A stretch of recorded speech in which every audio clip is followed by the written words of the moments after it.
కృష్ణ నామస్మరణ. ఆ కృష్ణుని యొక్క నామం ఎప్పుడూ స్మరణ చేస్తూ ఉంటే మనకి క్షేమం, లాభం అన్నీ కలుగుతాయి. యోగక్షేమాలు నేనే చూస్తానని చెప్పాడు కదా పరమాత్మ. ఆ విధంగా ఆ నామస్మరణ జరుగుతూ ఉంటే వాళ్ళ యొక్క యోగక్షేమాలన్నీ కూడా ఆయనే చూస్తూ ఉంటాడు.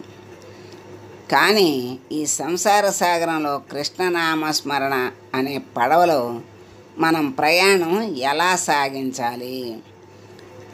ఈ సంసార సాగరంలో ఉన్నాం, ఎట్లా చేయగలం స్మరణ అని ప్రశ్న వస్తుంది. ఈ రోజుల్లో మనకున్న కొద్దిపాటి సమయంలో అందరి మాట ఒక్కటే, అందరి నోట్లో నుంచి వచ్చే మాట ఒకటే. ఏమిటి? భగవంతుని కోసం సమయం కేటాయించటానికి మేము సంసార విషయాల్లో తీరిక లేకుండా ఉన్నాము అని చెప్తూ ఎంత ప్రయత్నించినా సమయం కుదరటం లేదు అంటూ ఉంటారు చాలామంది. అంటే ఈ సంసార సాగరంలో మునిగిపోయాం, చాలా బాధ్యతలు బరువులు ఉన్నాయి, మేము స్వామిని తరవటానికి ఖాళీ ఉండదు, వయసు వచ్చిన తర్వాత బాధ్యతలు తీరిన తర్వాత అప్పుడు నామస్మరణ చేస్తాము అంటారు. ఇది కేవలం మన లోపలి ఉన్నటువంటి బద్ధకం అనే అనుకోవాలి. అంటే ఇష్టం లేకపోతే అన్నీ కష్టంగానే ఉంటాయి. అదే ఇష్టమైతే పెద్ద పెద్ద బరువులు కూడా తేలిగ్గా మోయగలుగుతారు. అందుకని ఇది బద్ధకం అనే అర్థం చెప్పారు దీనికి, ఖాళీ లేదు అనేదానికి. ఎందుకంటే స్మరణకు కూర్చొని చెయ్యక్కర్లా, పని చేసుకుంటూ చేయొచ్చు. ఏ పనిలో ఉన్నా నామస్మరణకు అడ్డు లేదు. అందుకని ఆ బద్ధకం అని అంటారు. ఇష్టం లేకపోవటమే కానీ ఖాళీ లేకపోవటం అనేది లేదు. గంగా నదిలో స్నానం చేసేటప్పుడు నదీ వేగం చాలా ఎక్కువగా ఉంటుంది. మరి దాంట్లో ఏమరపాటుగా వెళ్తే ప్రవాహంలో కొట్టుకుపోతారు.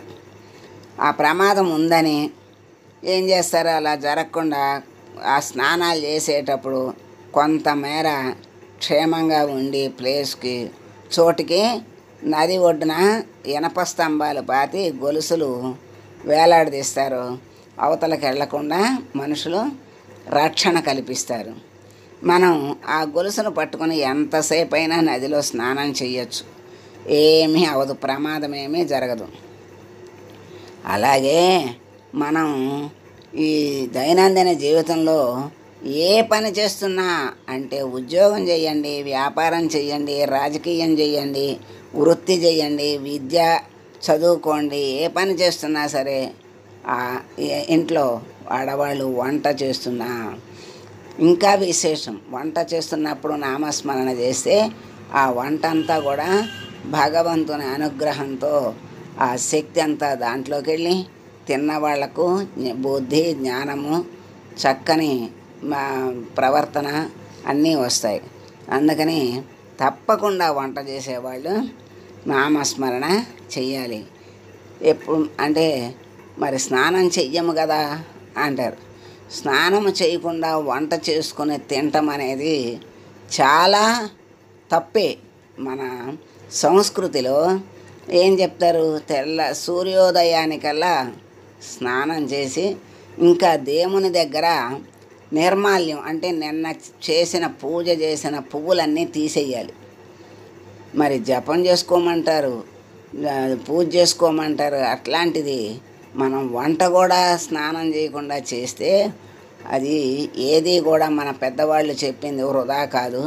అన్నీ మన ఆరోగ్యానికి, ఆనందానికి, ఆధ్యాత్మికంగాను అన్నీ ఏది చెప్పినా అన్నిటికీ మంచి మార్గంగానే చెప్తారు. కానీ ఏది ఊరికే చెప్పరు. కాకపోతే మనకి కారణాలు తెలియకపోవచ్చు, కానీ పెద్దలు చెప్పిన దాన్ని ఆచరిస్తే మనమే ఉద్ధరింపబడతాం.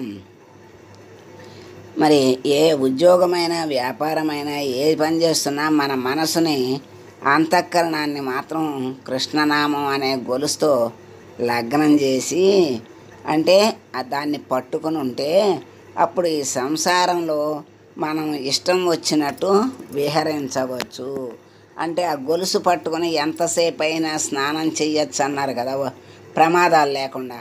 అలాగే ఈ నామం అనే గొలుసును పట్టుకుని ఈ సంసార సాగరంలో ప్రమాదం లేకుండా ఈదవచ్చు అని అర్థం అన్నమాట.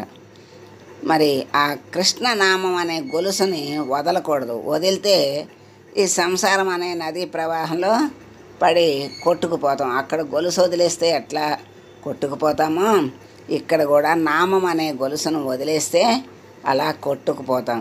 అప్పుడు మనల్ని ఉద్ధరించే నాథుడే ఉండడు, భగవంతుడు కూడా ఏమీ చేయలేడు. ఎందుకంటే చెప్పిన సూత్రాన్ని పాటిస్తే మరి ఆయన వెంట ఉండి రక్షిస్తాడు. అమ్మ చెయ్యి పట్టుకున్న బిడ్డకు అమ్మే రక్షణ కల్పిస్తుంది, అడగక్కర్లేదు. అమ్మ చెయ్యి వదిలేసి పరిగెత్తిన బిడ్డ పడిపోతే మరి అమ్మ ఏం చేస్తుంది?